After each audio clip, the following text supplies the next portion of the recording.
Olá, pessoal da 85, boa noite. Hoje, dia 6/4, pela manhã, às 8 horas, nós tínhamos um encontro marcado para a nossa aula. Mas, dadas as condições técnicas que não favoreceram a nossa aula, nós só tivemos, na realidade, pouco mais ou quase 10 minutos de aula. E eu falei para vocês, para quem estava online, né, que eu postaria essa aula explicando esse conteúdo, até para que você possa, posteriormente, resolver os exercícios propostos que tem nessa aula. Então, o tema dessa nossa aula são os aspectos sociais nos países desenvolvidos. E eu começo essa aula falando que o fato dos países serem países desenvolvidos não impede que eles tenham problemas sociais e até problemas econômicos. Mas, numa visão geral sobre esses países, observe que esses países possuem problemas iguais aos países subdesenvolvidos, porém, numa capacidade menor, eu diria assim, do que os países subdesenvolvidos. Em outras palavras, os países subdesenvolvidos possuem esses problemas, mas muito mais agravantes do que eles são nos países desenvolvidos. Lembre, por favor, que os países desenvolvidos são aqueles que possuem um elevado IDH. Não é só porque eles são industrializados, mas além da maioria deles, ou todos eles praticamente serem industrializados, eles possuem um IDH muito elevado. E eles têm problemas como a questão do desemprego, a questão do envelhecimento, e eu coloquei aqui a questão do envelhecimento em Portugal, porque Portugal tem uma parcela de idosos muito elevada no total de sua população, da mesma forma que os países desenvolvidos também atraem a imigração ilegal. E esse imigrante ilegal, que durante muito tempo ele teve pouco acesso nos países desenvolvidos, hoje, pelo envelhecimento populacional em alguns países desenvolvidos, esses países já aceitam a entrada de imigrantes, não de forma ilegal, ou seja, não aquele imigrante que não está legalizado no país. Mas isso não quer dizer que essa imigração ilegal ele não passe pelo problema da xenofobia. Vamos lembrar a nós todos que xenofobia é o medo da cultura diferente, é o não gostar, o não aceitar uma cultura diferente. Então, muitos imigrantes em estados de ilegalidade, eles não são bem aceitos pelas populações locais onde eles se encontram. Outro fator que não favorece a imigração ilegal é o fato de que esses imigrantes ilegais, eles, em geral, enviam os capitais, fruto do seu trabalho, para fora dos países, mandam para os seus países de origem, o que não é muito aceito pelas populações locais. Por que o envelhecimento populacional é um grande problema?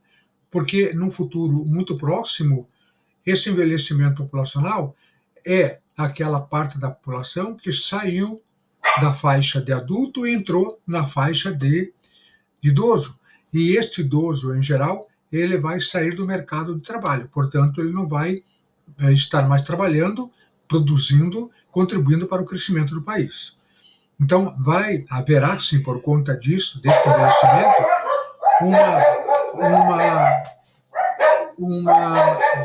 um grave problema de mão de obra. E essa mão de obra que está se aposentando, ela terá que ser substituída por uma mão de obra jovem. E essa mão de obra jovem, nos chamados países desenvolvidos, é muito difícil, porque a taxa de crescimento populacional é pequena. Então, à medida que a parte da população vai envelhecendo e se aposentando, não tem existido uma reposição na mesma proporção em que esses idosos estão se aposentando. Não existe a mesma proporção de jovens que posteriormente serão adultos, e é justamente na fase de adulto que o país tem sempre um bom crescimento econômico. É uma característica dos chamados países desenvolvidos eles terem uma enorme parcela da população vivendo no meio urbano, ou seja, vivendo nas cidades. Tá? E, como eu falei na nossa aula inicial pela manhã, essa urbanização ela apresenta também mesmas dificuldades que você encontra nos chamados países subdesenvolvidos. A questão urbana do tráfego, né? Aqueles engarrafamentos gigantescos, principalmente nas chamadas horas de pico de movimento da população, que é quando essa população vai para o trabalho ou quando essa população retorna do trabalho para casa. Um outro problema é a diminuição do crescimento vegetativo, ou seja, ano após ano, o crescimento vegetativo está tendendo a próximo de zero. Né? Isso significa dizer o quê? Que a taxa de natalidade é muito baixa, e essa taxa de natalidade baixa não vai substituir aquela população idosa, porque ela está muito baixa. A urbanização, ela acelerou-se após a Revolução Industrial. E a Revolução Industrial primeiro aconteceu na Inglaterra. Então, lá na Inglaterra que nós tivemos a formação das primeiras grandes cidades. Né? Lembrando que a Inglaterra compõe o chamado Reino Unido. O Reino Unido é formado pela Inglaterra, por Escócia, País de Gales e a Irlanda. Né? Então, o Reino Unido foi o primeiro local do globo a ter uma expansão urbana muito grande. Só para a gente ter uma noção, eu coloquei para você que em 1850, mais de 50% da população do Reino Unido já vivia nas cidades. Este aumento grande da população nas cidades, ele vai causar problemas seríssimos. Imagine em 1850 as cidades crescendo de uma maneira muito desordenada. Imagine o problema que essas cidades geravam no abastecimento da alimentação, na falta de saneamento, a falta de moradia, porque muita gente naquele momento estava saindo do campo para morar na cidade, atraído pelo desenvolvimento industrial. Como o carvão foi a primeira grande fonte de energia na primeira fase da Revolução Industrial, o carvão passou a ser largamente utilizado não só como fonte de energia, mas também se queimava carvão como aquecimento, já que as temperaturas muito baixas de inverno requeriam aquecedores nas casas, e esses aquecedores eles eram mantidos pela queima do carvão. Então, a poluição que o carvão causou nos centros urbanos, aqueles centros urbanos extremamente fechados, as casas grudadas, muito próximas umas das outras, imagina o aumento dessa poluição, como ele foi muito grande, e os malefícios que ele causou nessas cidades do Reino Unido. Nos países desenvolvidos, grande parte desses problemas que nós citamos, como poluição, falta de saneamento, falta de moradia, se eles não foram 100% resolvidos, eles pelo menos foram suavizados. Eles existem, esses problemas, mas numa condição muito mais simples. Tá? Ao contrário dos países pobres, que esses problemas afetam grande parte da população e de uma forma muito intensa. Eu sempre lembro que as favelas, elas existem nos países subdesenvolvidos, elas são, infelizmente, o grande exemplo negativo que a gente pode falar para o aluno das péssimas condições de vida, de moradia, de habitação que as favelas proporcionam às pessoas. Quando você observa o gráfico da tua página 226, você vai observar como se deu esse crescimento muito intenso nos chamados crescimento da população nos chamados países pobres.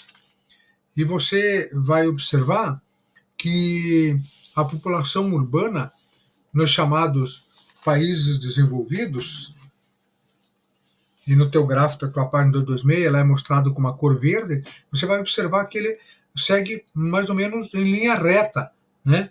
Ele começa ali pouco depois de 1950, quando acabou a Segunda Guerra, mas ele cresce um pouquinho lá pelos anos 70, e depois ele cresce muito lentamente até a proposta desse gráfico, é uma proposta de crescimento até o ano de 2050.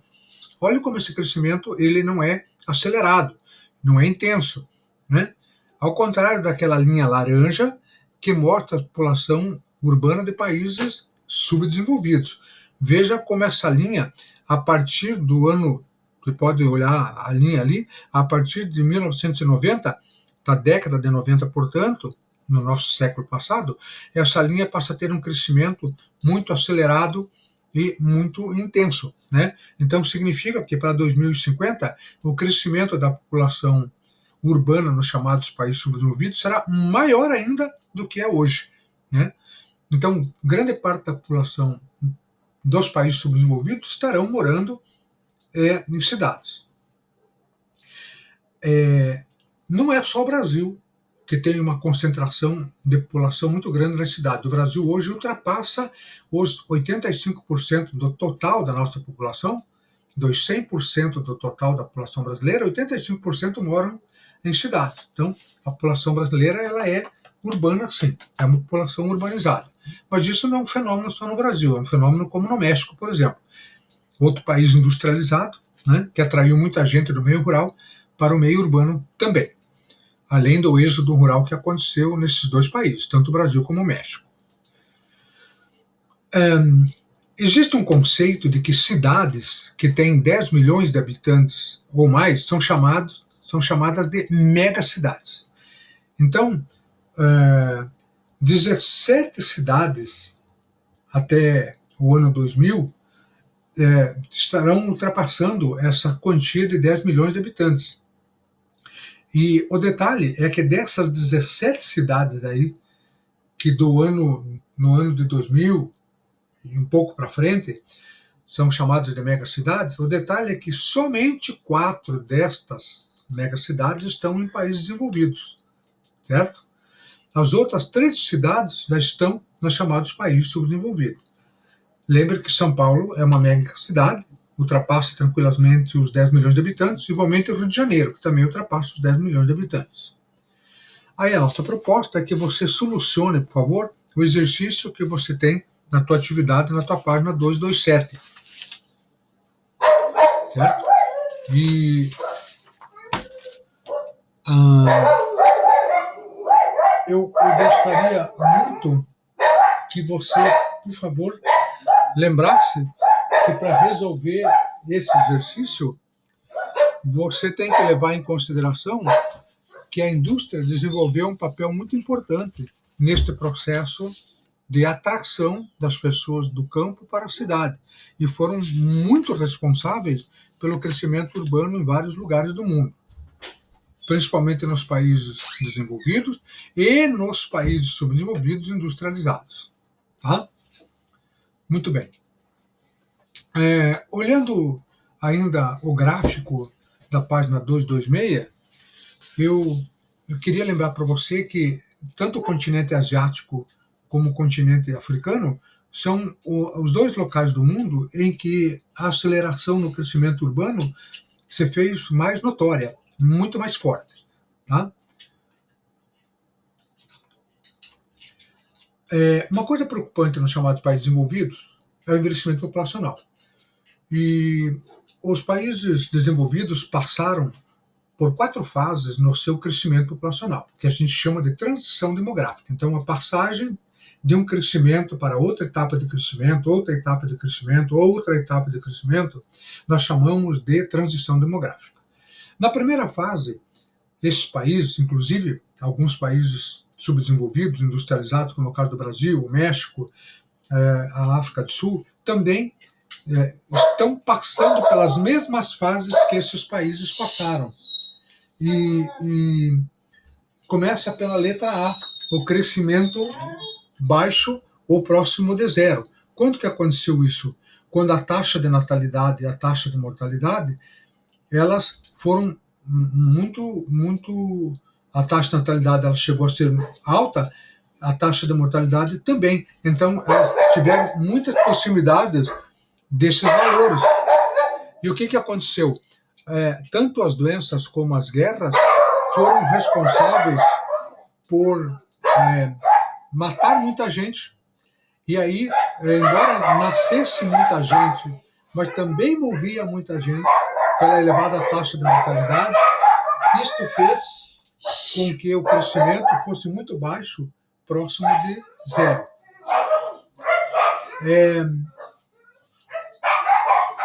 A segunda fase dessa transição demográfica é a chamada explosão demográfica. A explosão demográfica ela aconteceu no momento em que, já com melhora na qualidade de vida, melhora das condições médico-hospitalares, no saneamento básico e na alimentação,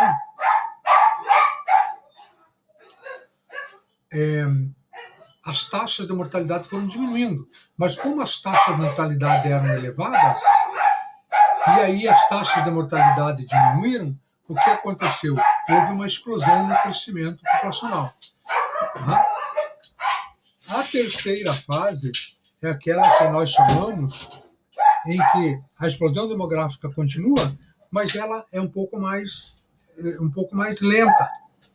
Ela ainda tem essa explosão, mas por que ela é um pouco mais lenta, não é tão forte quanto a do item B? Porque no item C que a gente está vendo, as taxas de natalidade começam a diminuir. E a taxa de mortalidade também. Mas como a taxa de natalidade diminui, mas a de mortalidade diminui muito pela evolução na qualidade de vida, ainda há um crescimento populacional grande, que a gente chama ainda fase de explosão demográfica. Por outro lado, nós temos países, e esses são os países europeus. Os países europeus, de maneira geral, eles passaram por essas três fases, primeiro a A, a B e a C, mas agora eles estão numa faixa D, que é onde o crescimento vegetativo está próximo de 1% ao ano, isto é, você tem uma baixa taxa de mortalidade, mas em alguns países você chega a ter um crescimento da população até quase igual à taxa de mortalidade, que é baixa, ou até um pouco abaixo da taxa de mortalidade. Isso gera um crescimento vegetativo perto de 0% ao ano, ou ainda, em alguns casos, um crescimento vegetativo que ele é negativo. Não é porque a taxa de mortalidade é elevada, ela é baixa, muito baixa, mas o que está muito mais baixo é a taxa de natalidade. Por isso, esse crescimento vegetativo ele chega a ser negativo. Bem, qual é a fase de crescimento da população brasileira? Nós estamos, na atualidade, na terceira fase, aquela fase do chamado item C. Só que o Brasil hoje tem um crescimento muito próximo de 1. Então, o crescimento vegetativo hoje do Brasil está em torno aproximado de 1,3%, 1,2% ao ano. Então, tecnicamente, a gente vai vivenciar essa fase por mais algum tempo e depois também o Brasil vai entrar nessa quarta fase, em que a população vai crescer muito lentamente ou muito pouco. O grande problema desse crescimento que os países europeus estão vivenciando é que há uma taxa de natalidade muito, muito baixa e, portanto, aquela população com menos de 20 anos de idade é um percentual muito pequeno no conjunto da população. Todo país tem uma população jovem, uma população de adultos e uma população de idosos. Todo país tem isso, né? Então, no caso de muitos países europeus, o número de idosos é elevado, mas as taxas de natalidade estão sendo muito, muito baixas, insuficiente para repor a quantidade de idosos que posteriormente já saíram do mercado de trabalho, já não estão no mercado de trabalho, e esses idosos, então, precisam, essa mão de obra desses idosos precisam ser repostas, né? Então, isso vai gerar um problema na economia do país. Como gera também um problema nas aposentadorias, porque os estados na Europa precisam que haja trabalho, produção e uma economia ativa para poder atender a necessidade também dos aposentados.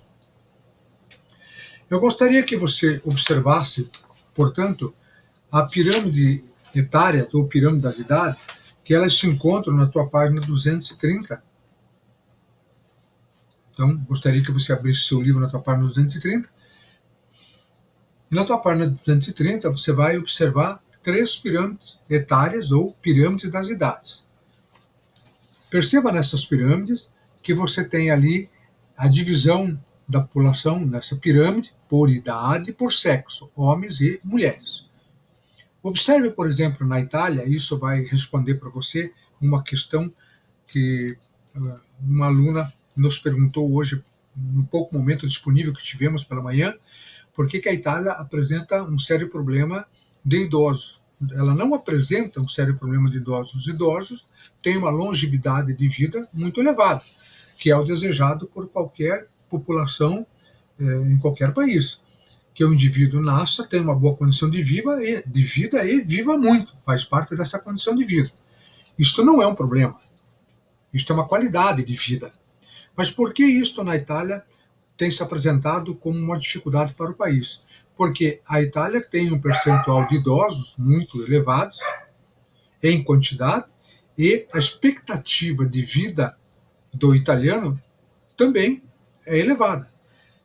Por conta disso, a ação do Covid ou do coronavírus no mundo causou sérios problemas na Itália, justamente porque a Itália tem um percentual de idosos muito elevado. Nós sabemos que as pessoas na faixa de idosos apresentam uma resistência às doenças menor que as populações que estão na faixa de adultos e jovens.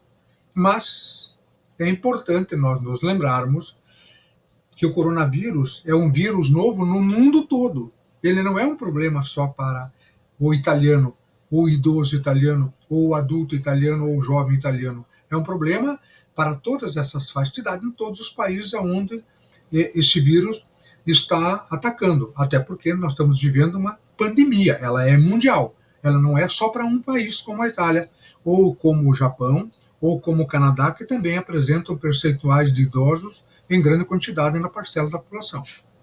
Então, o que eu gostaria que vocês observassem em relação às três pirâmides, que o elemento comum dessas pirâmides é que o percentual de idosos é elevado nesses três países, embora o Canadá tenha uma população, um conjunto de população relativamente pequena comparado aos outros dois países, mas também o Canadá, por ser um país desenvolvido, apresenta uma expectativa de vida bastante elevada, o que certamente o Canadá também deverá ter problemas muito sérios, muito graves, no conjunto de sua população, principalmente na sua faixa de idosos bastante elevada que ele também apresenta.